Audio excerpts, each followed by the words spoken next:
And according to the Jesuits, their own house organ, La Civiltà Cattolica, they say fascism is the form of government that comports most with the Roman Catholic Church. So fascism is internationalist, it's expansionist, it's dominated by monopolistic corporations that the Knights of Malta own, and it talks about God, quote unquote. Communism, on the other hand, is internationalist, it's expansionist, it's oppressive, it has concentration camps just like the fascists, except it denies the existence of God. The only difference is in its religious confession. Other than that, both systems are identical. And it goes back to the maxims that extremes meet. So fascism and communism are both run by the Jesuit order. Openly, the Jesuits back fascism. Secretly, they rule communism. And they control both leaders at the same time and coordinate their political moves to benefit the Jesuit order. The Jesuit Edmund Walsh says in his book, Total Empire, that the fall of the Russian Empire was the greatest single event apart from the fall of the Roman Empire in 476. That's how much the Jesuits wanted this. They said that if we do not succeed in this, it will be as though we lost the Reformation.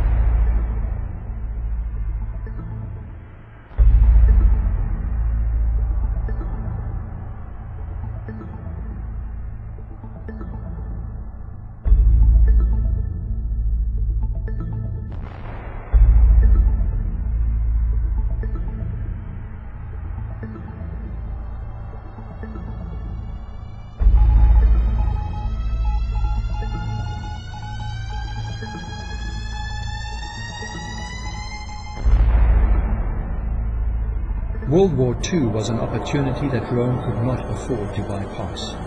While she secretly supported Hitler, she was also actively involved in trying to establish herself in Croatia.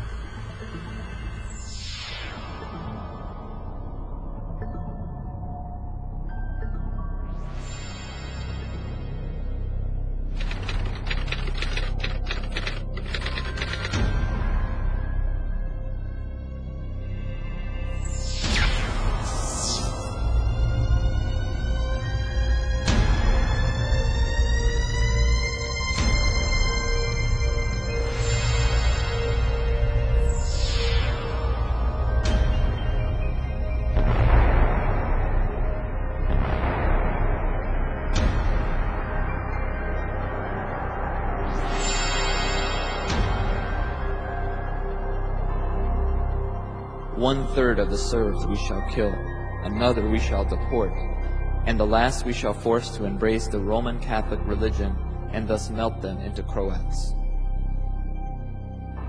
Corpses of children starved to death in the notorious concentration camp of Jasenovac, one of whose commandants had been ordained, a Franciscan monk, Father Filipovic. Ante Pavlovich, President of Croatia, during World War II, wanted by Yugoslavia for the killing of 700,000 Serbs and Jews during his 3.5 years as the Axis Viceroy. Until now we have worked for the Catholic faith with the prayer book and with the cross. Now the time has come to work with rifle and revolver.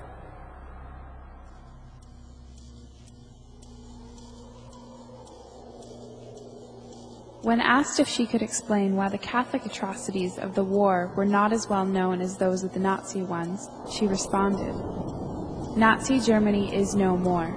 The Catholic Church is still here with us, more powerful than ever, with her own press and the world press at her bidding.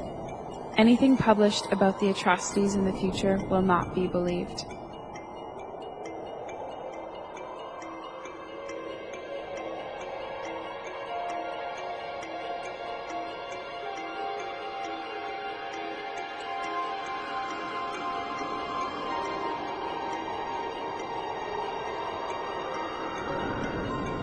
The course of war, regardless of the victor, was simply another stage in the process of fulfilling Rome's ultimate secret agenda. The world wars had long been part of the layered strategy formulated within the silent confines of Jesuit-controlled secret societies. Albert Pike and Mazzini were used by the Jesuits then to design 3 world wars to restore the Pope's universal power in the earth. And some people deny the existence of that letter. And we have to remember that that letter was on display at the British Museum for many years until somehow, some way, it just disappeared. So indeed they did design 3 world wars, and those wars were calculated to do that in the end, make the Pope the universal monarch of the world.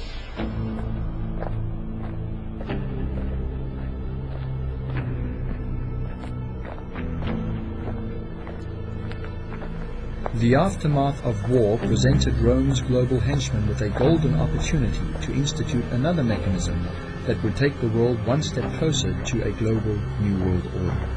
Spiritualists such as Theosophy's New Age prophetess Alice Bailey and world thought leaders such as Robert Muller, Teilhard de Chardin, Arthur Balfour and Hiss had long predicted the coming of an age of global peace that would prepare the way for the coming of the New Age Christ. The establishment of the United Nations was immediately recognized as the tool for accomplishing this end. It was clear to those at the helm of the UN's mission what their ultimate purpose encompassed.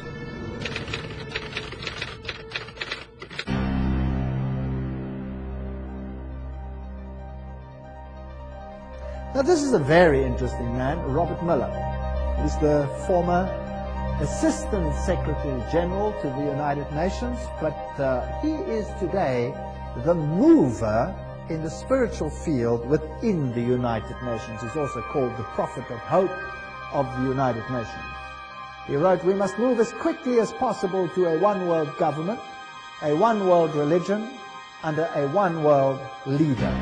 The leading influence on their spiritual awakening was again Pierre Teilhard de Chardin. You remember who he was? Jesuit priest. See, they have Catholicism, the Jesuits, the top movers in the United Nations. Now, what did Robert Muller, the former Assistant Secretary General, have to say? He wrote, "Teilhard de Chardin had always viewed the United Nations as the progressive institutional embodiment of his philosophy." Teilhard wrote, "Although the form is not yet discernible, mankind tomorrow will awaken to a pan-organized world." And Robert Muller writes, "Any Teilhardian will recognize in this the spiritual transcendence which he announced so emphatically as the next step in our evolution. A general convergence of religions upon a universal Christ who satisfied them all." That's what Teilhard de Chardin said, Christianity and evolution. This is his quote. His quote. So a convergence of religion that satisfies them all. And he saw the United Nations as the embodiment of this philosophy. That seems to me the only possible conversion of the world and the only form in which a religion of the future can be conceived. Robert Muller writes in World Core Curriculum the following. Now this is stunning.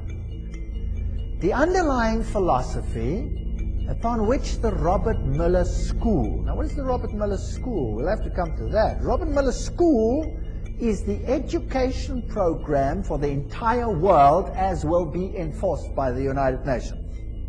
That's scary.